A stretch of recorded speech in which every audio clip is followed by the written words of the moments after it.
But here's Jesse Waters with Elon Musk. Jesse Waters is just like is aged in a very odd way. Maybe it's the eye lift thing that he has or something. Like they both I don't know.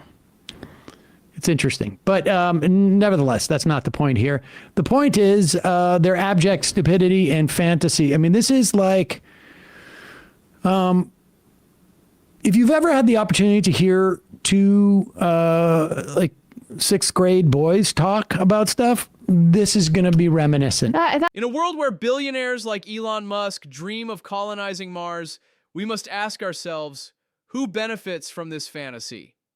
This so-called conversation with Jesse Waters reveals not just absurdity, but a calculated distraction from the real issues facing humanity. It's a circus act designed to keep us entertained while the elite pull the strings behind the scenes. That's not fair. This sometimes is the kind of conversation that people who are high in a college dorm room might have. That's true, too. But as Elon Musk soaks the government for billions of dollars of contracts, and then simultaneously disrupts the lives of literally tens of thousands of people, if not hundreds of thousands, if not millions, and jeopardizes some of our most cherished policies and programs. He is fantasizing about all his work is geared towards something that he says is maybe a real long way off. This is a deliberate distraction from the existential crises we face on Earth. While Musk basks in delusions of grandeur, he diverts attention from pressing issues like climate change and social inequality. The elite manipulate our focus, keeping us fixated on fantasies while they profit. This is a backup plan in case something bad happens here, going to Mars. That's one of the benefits of Mars, is life insurance for life collectively. So eventually, all life on Earth will be destroyed by the sun. The sun is gradually expanding, and so we do, at some point, need to be a multi-planet civilization because Earth will be incinerated. I'm hearing this for the first time. No one's ever told me the sun is going to burn Earth. This is not a disputed fact. I'm not disagreeing with it. Yeah. I'm just saying I didn't know this was our destiny, to get roasted by the sun. Yes, and I don't think there's anyone who would disagree with that. So we have to set up plans to leave and spread out. I mean, we have several 100 million years, so it's not like you don't hold. It's actually more than that. But, We have. I'm sorry. Can you pause it for a sec? It's about 7 billion years until the Earth is supposed to get gobbled up by the sun. What do you want to procrastinate? Well, all right. Okay. And here's what I would suggest. The difference between 7 billion years and several hundred million years in the context of this conversation is completely irrelevant. There is not a single thing that Elon Musk is going to do that is going to change the outcome of our living on the planet Mars one way or another. I'm sorry, folks, but I have news for you that over the course of those either several hundred million years or few billion years, we're either going to figure it out or not. And also, just to give you a sense of how many years we're talking about, I think our first recorded evidence of human life is around 300,000 years ago, is what I'm seeing here on my quick search, but the Smithsonian has it. It's the first time hearing. So that's not, if we were talking about 100 million years in advance, this wouldn't make any sense. Given this is my point. That yes. None of this it's completely fantastical. Yes. You might as well also say, like, maybe by that point we'll live on Pluto. Well, that's the thing, is he's an impresario, and his whole thing is to get dumb people with more money to give it to him to invest. But this whole scenario where the sun expands is also a problem for Mars. Yeah, it's just about that's the next planet over. I do actually like talking about this sort of stuff. Like Skeptics Guide to the Universe will occasionally do this sort of theoretical stuff. But yeah, Mars will have a brief moment when the sun is exploding, where it might be slightly warmer, and then it still has the same problem. So This is a classic case of elite manipulation. By presenting Mars as a viable alternative, they downplay the catastrophic consequences of their actions on Earth. This narrative serves their interests, allowing them to escape accountability while the rest of us face the fallout. keep the coldness. We need to find- Listen, we're gonna live in glass bubbles. You don't know what you're talking And about. also, if we can make Mars habitable, like, why would you? Why think we can wouldn't you Mars make habitable make when Earth can't America? stay Yes, the habitable? United Well, but- Earth habitable. But that's the point, and I guess we'll finish this clip. But I wanted to reference Naomi Klein and Astra Taylor's "End Times Fascism" piece in the Guardian. But let's let him keep going.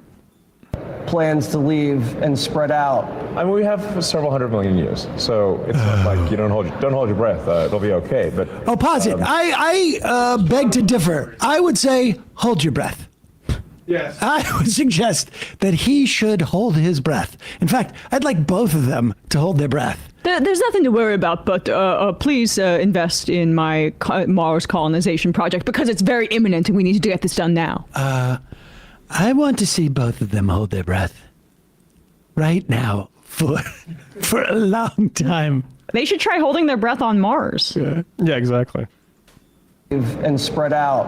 I mean, we have several 100 million years, so it's not like you don't hold your breath. What are we It'll be talking about okay.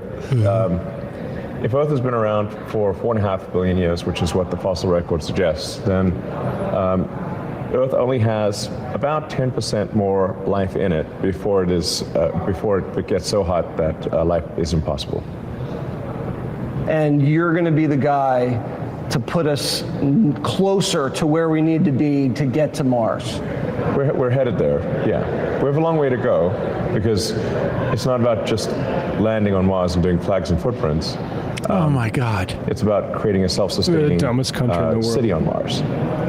With the fundamental fork in the road of destiny being that Mars is sufficiently self-sustaining and can grow by itself. If the resupply ships from Earth stop coming for any reason, whether that is because civilization died with a bang or a whimper. Specific about this is Resupply ships aren't so. necessary for Mars. He to just got survive. done playing. Then we have no Honestly, Cyberpunk 2077. no. This Created is life what was I insurance. just We're not turn creating this life off. It is so dumb. He just finished binge watching. What was that? God, what was that sci-fi show on like 3 or 4 years ago? Maybe it was 5 or 6 years ago now, where we had colonized Mars, and also there was like in between Earth and Mars, there was also like a space colony. And if you lived on Mars for a certain period of time, you get down to Earth, and like the increasing gravity was a little bit difficult for you. The Expanse, yeah, I just finished watching The Expanse, and now he's just regurgitating it. I mean, this is so dumb to talk about this like this is a serious like. I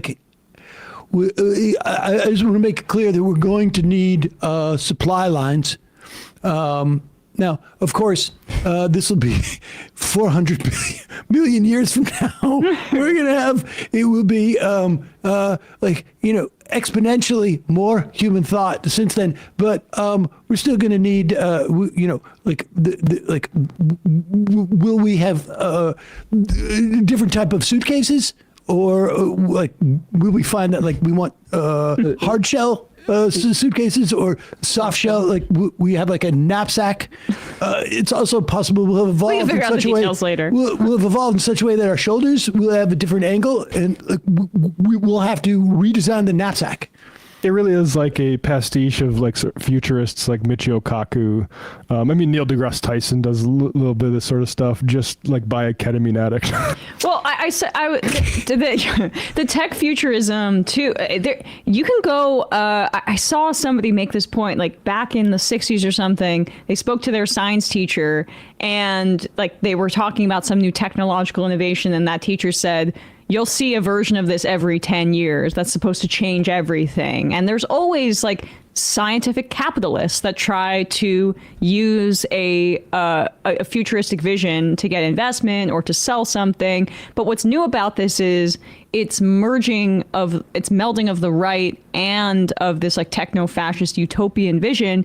But it's not fully utopian. It's more just it's nihilistic, but the End Times Fascism piece by Naomi Klein and Astra Taylor is really good. I just wanted to read just this little part of it because it's so relevant here. Much like religious end-timers who long to escape the corporeal realm, Musk's drive for humanity to become multi-planetary is made possible by his inability to appreciate the multi-species splendor of our only home. Evidently uninterested in the vast bounty that surrounds him or in ensuring Earth can continue buzzing with diversity. He instead deploys his vast fortune to bring about a future that would see a handful of people and robots eke out a survival on 2 barren orbs, a radically depleted Earth or a terraformed Mars. Instead, in a strange twist on the Old Testament tale, Musk and his fellow tech billionaires, having arrogated godlike powers to themselves, aren't content just to build the arcs. They appear to be doing their best to cause the flood. So I just thought that applied perfectly to this. Yeah. But you're not completing. Okay. You're not contemplating the. We're going to need different types of luggage trolleys. Yeah, that philosophy was being pumped to Earth. It's because it's not going to be able to necessarily fold out like this. Because what if we've decided that suitcases are going to be cylindrical? So I hadn't considered that's that. one. Of course not. And that's one of the things that we're not really talking about now. So we have some time. We have some time to work on. Okay, good. But invest in my company. I love talking about the sun exploding and not what we're doing about climate change. Right.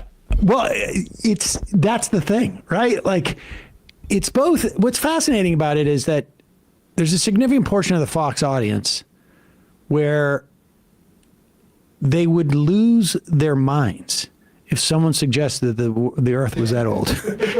Yeah. Okay, like the idea, like, wait a second, no. The Earth is 6,000-7,000 years old. We all know this. That's how long the time has been in the Bible. But of course, Jesse Waters doesn't respond to that, and they sort of allied over that because it honestly would offend a significant portion of the Fox News audience if they actually sort of hovered over the idea that the Earth is that old.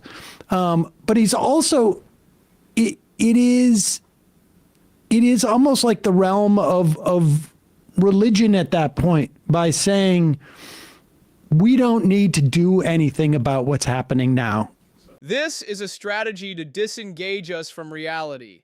The elite sell us the dream of escape rather than addressing the urgent crises we encounter daily. It's not just a conversation. It's a manipulation tactic to maintain power and wealth while the planet burns.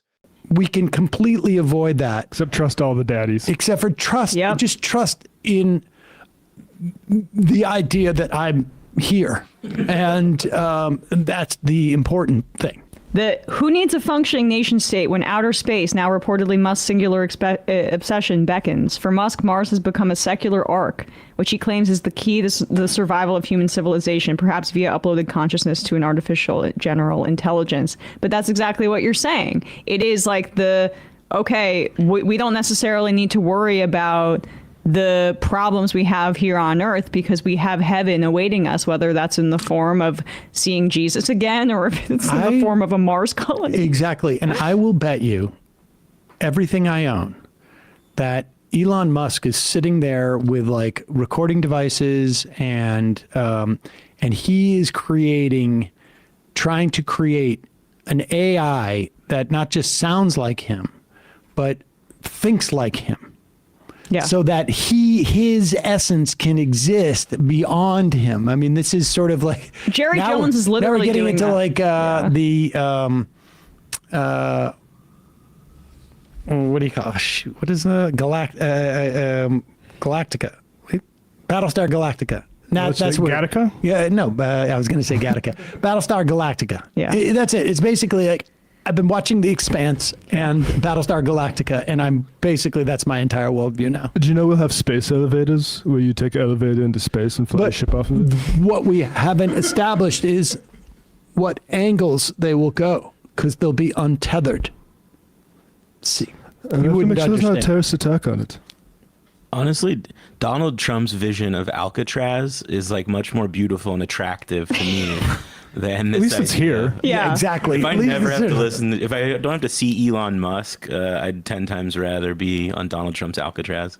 free rent in San Francisco. I mean, you got to swim, but What we see here is not just absurdity. It's a calculated ploy by the elite to keep us in a state of complacency.